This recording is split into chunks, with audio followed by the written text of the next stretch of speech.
नमस्ते दोस्तों, आज हम बात करेंगे गरीब सावित्री बाई के साथ बनी हुई सत्य घटना पे। गरीबी से भी ज्यादा दर्दनाक अगर कुछ होता है तो वह है एक माँ का अपने जिगर के टुकड़े को अपनी आंखों के सामने खो देना। जिंदा होते हुए भी सावित्री ने जब अपनी नवजात बेटी को पहली बार सीने से लगाया था तब उसने मन ही मन उसका नाम चांदनी रखा था, क्योंकि टूटी हुई झोपड़ी की छत से सनकर आती चांदनी उस रात ठीक उसी बच्ची के चेहरे पर पड़ रही थी। बच्ची की बड़ी बड़ी आंखें जैसे जन्म लेते ही दुनिया से सवाल कर रही थी, माँ क्या तुम मुझे अपने पास रखोगी? लेकिन उस सवाल का जवाब सावित्री के पास नहीं था। उसका पति रघुवीर महीनों से बीमार था, घर में खाने को दाना नहीं, ऊपर से साहूकर का कर्ज और गांव वालों की जहरीली बातें फिर लड़की हुई है। अब इसे पालोगी कैसे? उस रात सावित्री ने पहली बार महसूस किया कि समाज सिर्फ गरीबों का मजाक नहीं उड़ाता, उनके फैसले भी छीन लेता है। अगले 3 दिन तक उसने बच्ची को अपने आंचल में छुपा कर रखा, जैसे दुनिया की हर बुरी नजर से बचा लेना चाहती हो। लेकिन चौथे दिन जब रघुवीर की दवा के लिए घर में 1 रुपया भी नहीं बचा और साहूकर दरवाजे पर खड़ा होकर धमकी देने लगा कि अगर पैसा नहीं मिले तो झोपड़ी भी छीन लेगा, तब सावित्री की आत्मा जैसे 2 हिस्सों में बांट गई। उसी समय गांव में शहर से आए एक निसंतान दंपति विनोद और मीरा किसी बच्ची को गोद लेने की बात कर रहे थे। वे अच्छे लोग थे, पढ़े लिखे थे, शहर में रहते थे और बच्ची को वह सब दे सकते थे जो सावित्री सिर्फ सपनों में सोच सकती थी। सावित्री सारी रात रोती रही। उसने बच्ची को सीने से छिपा कर कहा, बेटी तेरी माँ तुझे छोड़ नहीं सह रही, तुझे जिंदगी दे रही है। सुबह सूरज निकला पर सावित्री की दुनिया में अंधेरा उतर आया। उसने कांपते हाथों से चांदनी को मीरा की गोद में रखा। बच्ची रो रही थी, सावित्री भी रो रही थी, लेकिन सबसे ज्यादा रो रही थी किस्मत, जिसने एक माँ को अपनी बेटी से दूर कर दिया था। जाते जाते मीरा ने पूछा, कोई निशानी? सावित्री ने अपनी पुरानी लाल सुंदरी का एक छोटा सा टुकड़ा फाड़कर बच्ची के कपड़े में बांध दिया और उसके माथे को सूंघते हुए बोली, जब कभी इसे मेरी जरूरत लगे ये इसे मेरे ममता तक ले जाएगा। उस दिन के बाद सावित्री की जिंदगी जैसे बस सांसों का नाम रह गई। रघुवीर कुछ ही महीनों बाद बीमारी से चल बसा। गांव वालों ने ताने दिए, बेटी दे दी, पति भी चला गया, अब किसके लिए जी रही है? लेकिन सावित्री जी रही थी सिर्फ उस उम्मीद पर कि कहीं न कहीं उसकी बेटी खुश होगी। साल गुजरते गए, गांव बदल गया, लोग बदल गए, मौसम बदलते रहे, पर सावित्री की आंखों में हर रात वही चेहरा लौट आता। एक नवजात बच्ची, लाल सुनेरी का टुकड़ा और बिछड़ने की वह सीख। उसने कभी दूसरा घर नहीं बसाया, मजदूरी की, दूसरों के खेतों में काम किया, बच्चों को खिलाया, पर अपनी बेटी के हिस्से का प्यार हर अनाथ हर रोते बच्चे में बांटती रही। उधर शहर में वही बच्ची जिसे अब डॉक्टर आराध्य विनोद मेहता के नाम से जाना जाता था, बड़ी हो रही थी। मीरा और विनोद ने उसे भरपूर प्यार दिया, बेहतरीन स्कूल, अच्छी परवरिश, हर सुख सुविधा। आराध्या तेजी थी, संवेदनशील थी और शायद अपने भीतर कहीं उस दर्द की विरासत लेकर पैदा हुई थी जो उसे जन्म के साथ मिला था।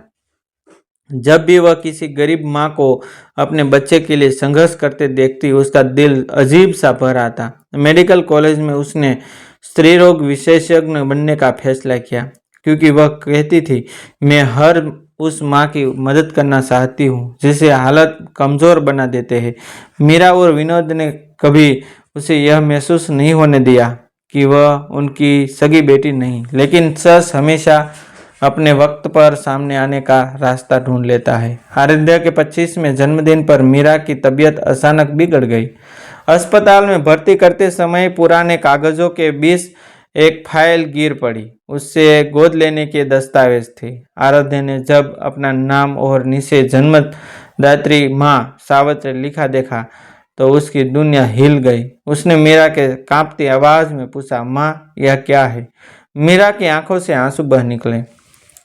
उसने सच बता दिया कि कैसे एक गरीब माँ ने अपनी बेटी की बेहतर जिंदगी के लिए खुद को उससे अलग कर दिया।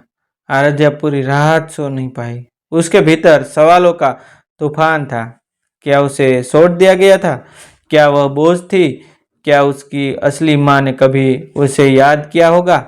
कुछ दिनों तक वह टूट गई, लेकिन फिर डॉक्टर होने के नाते उसने इंसानी मजबूरियों को समझना शुरू किया। उसने तय किया कि वह अपनी जन्मदात्री माँ को ढूंढेगी। दस्तावेजों में गांव का नाम था। 25 साल बाद वह उसी गांव पहुंची जहां उसकी कहानी शुरू हुई थी। गांव अब पहले जैसा नहीं था, पर सावित्री की झोपड़ी अब भी थी और वह भी जैसे किसी इंतजार में खड़ी थी। उसी दिन गांव में एक स्वास्थ्य शिविर लगा था, जिसका नेतृत्व डॉक्टर आराध्या कर रही थी। सावित्री जी, जो अब उम्र और मेहनत से झुकी सुकी थी, अपनी पुरानी कमर दर्द की दवा लेने वहां पहुंची। डॉक्टर के सामने बैठते ही उसने आराध्या की आंखों में कुछ जाना पहचाना देखा। वह ठिठक गई। डॉक्टर ने उसकी फाइल देखी। नाम सावित्री, उम्र 52, पति स्वर्गीय रघुवीर, गांव वही। आराध्या के हाथ कांप गए। उसने सावित्री की ओर देखा। सावित्री की नजर अचानक आराध्या के गले में पड़े उस छोटे से लॉकेट पर गई, जिसमें लाल कपड़े का वही टुकड़ा सजा था जो मीरा ने बचा कर रखा था और बड़े होने पर आराध्या को दे दिया था। सावित्री की सांसें तेज हो गई, उसकी आंखें फैल गई, होठ कांपे। ये लाल टुकड़ा मेरी चांदनी? आराध्या की आंखों से आंसू बह निकले। उसने धीरे से पूछा, क्या आपने मुझे छोड़ा था? यह सवाल किसी तो तीर की तरह सावित्री के दिल में उतर गया। वह टूट टूट कर रो पड़ी, जमीन पर बैठ गई, हाथ जोड़कर बोली, नहीं बेटी, मैंने तुझे छोड़ा नहीं था, मैंने तुझे बचाया था। उस दिन अगर तुझे अपने पास रखती तो शायद तुझे भूखा मारा देती, बीमारी मार देती, या समाज के ताने। मैंने सोचा था तू मुझसे नफरत करेगी पर जिंदा और खुश रहेगी, बस यही चाहा था। पूरे शिविर में सन्नाटा छा गया। आराध्या पत्थर बन खड़ी रही। उसके भीतर 25 साल का खालीपन, सवाल, गुस्सा, दर्द सब एक साथ उमड़ पड़ा। उसने अपनी मुठिया भींच ली। कुछ पल के लिए लगा कि वह शायद इस माँ को कभी माफ नहीं कर पाएगी, लेकिन फिर उसकी नज़र सावित्री के फटे हाथों, झुकी कमर और उन आंखों पर गई जो 25 साल से सिर्फ इंतजार में सूख चुकी थी। उसने महसूस किया, यह औरत दोषी नहीं, टूटी हुई है।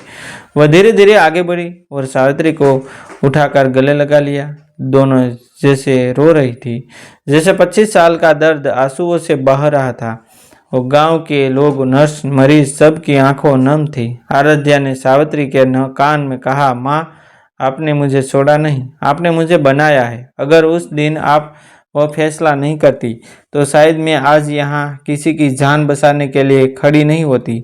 सावित्री ने कांपते हाथों से उसकी पीठ चलाई, जैसे अधूरी ममता को आखिर मंजिल मिल गई हो। उस दिन के बाद आराध्या ने फैसला किया कि सावित्री अब अकेली नहीं रहेगी। वह उसे शहर अपने साथ ले गई। मीरा ने भी सावित्री को गले लगाकर कहा, आज से हम दोनों इसकी माँ है।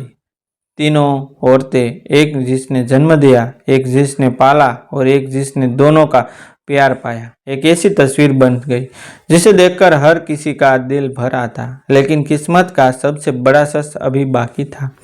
शहर लौटने के कुछ महीनों बाद आराध्या को पता चला कि वह माँ बनने वाली है। यह खबर सुनते ही सबसे पहले उसकी आंखों के सामने सावित्री का चेहरा आया। वही रात, वही मजबूरी, वही विसर्जन। उसने सावित्री का हाथ पकड़कर कहा, अब मैं समझती हूँ माँ, एक माँ कभी गलत नहीं होती, हालत गलत होते हैं। सावित्री रो पड़ी। उसने कहा, बस एक वादा कर, चाहे कैसी भी मजबूरी आए, अपने बच्चे को कभी यह मत महसूस होने देना कि वह अकेला है। आराध्या ने मुस्कुराकर सिर हिला दिया। बच्चे के जन्म के दिन अस्पताल में जब उसने अपनी बेटी को पहली बार गोद में लिया तो उसकी आंखों से आंसू बह निकले। उसने अपनी माँ सावित्री को बच्ची थमाते हुए कहा, माँ, इसे नाम दो। सावित्री ने कांपती आवाज में कहा, चांदनी, क्योंकि मेरी खोई हुई चांदनी आज फिर लौट आई है। कमरे में मौजूद हर शख्स की आंखों नम थी। 25 साल पहले जो मजबूरी से शुरू हुई थी वह आज ममता, माफ़ी और तकदीर के सबसे खूबसूरत मोड़ पर आकर पूरी हुई थी। सच यही था, कभी कभी माँ के फैसले सही या गलत नहीं होते, बस वक्त और हालत से मजबूर होते हैं। और जब किस्मत चाहे तो बिछड़े रिश्तों को ऐसे जोड़ देती है कि इंसान की आंखें ही नहीं उसकी जरूर रूह भी भीग जाती है। थैंक यू दोस्तों, मिलते हैं एक नई वीडियो के साथ, एक नई स्टोरी के साथ।